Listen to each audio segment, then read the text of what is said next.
Good morning, this is Connor from 0DTE Traders here to present our market minute for February 26, 2024. It is 10:45 and the SPX is trading flat at 50.87. Very quiet here thus far, trapped in between two major levels. So we got the call wall zone on the upside, that is 5100 and 5110. This is unchanged from I think a few sessions now, particularly on Friday, Thursday, where it has acted as the upper bound. And it's just that, right? Call wall zone is our upper bound. This is essentially peak gamma, where there is the highest concentration of call gamma. And anything above it is considered overbought and subject to reversal. So we're at the upper bound here in terms of options positioning. And really, in order to see more upside, we want to see this call wall zone shift higher. And this would really be a result of calls being positioned further out in time and price. So ultimately bullish positioning. Now we have seen some interest builds around that 5200 handle, although not enough to shift that call wall up. On the downside, we're holding ES 5100. This is essentially where the market closed on Friday.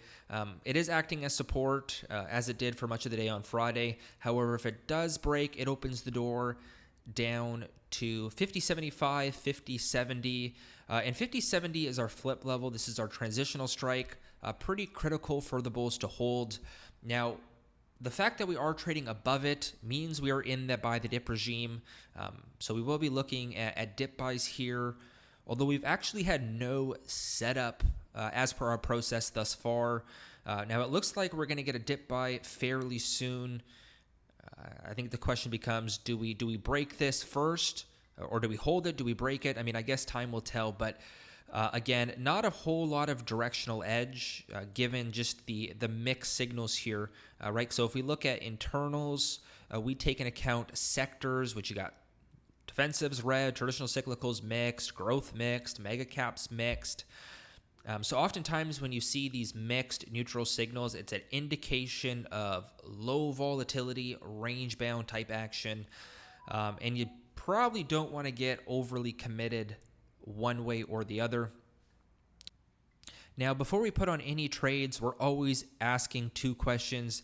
Is there a directional bias in the market, and what is our view on volatility?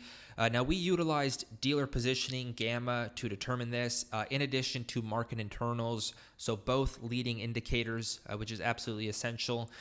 Now, the second one is volatility, okay? And this is equally as important because you could be right on direction, but if you are positioning too aggressively, that may not pay out. Okay, so for example, you have a downside bias, but you're buying a butterfly down here.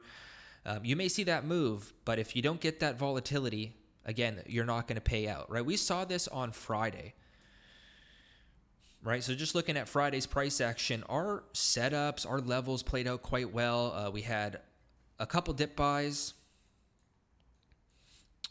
We had a couple, cycle highs, so to sell the rip, playing kind of reversion, which everything was quite neutral on Friday as well. I know I didn't do a market minute, but we were talking about this with our traders. So we were opting for low, I would say short volatility type strategies, so credit spreads and at the money butterflies, which played out quite well here at the end of the day. But point is, you always need to answer that second question.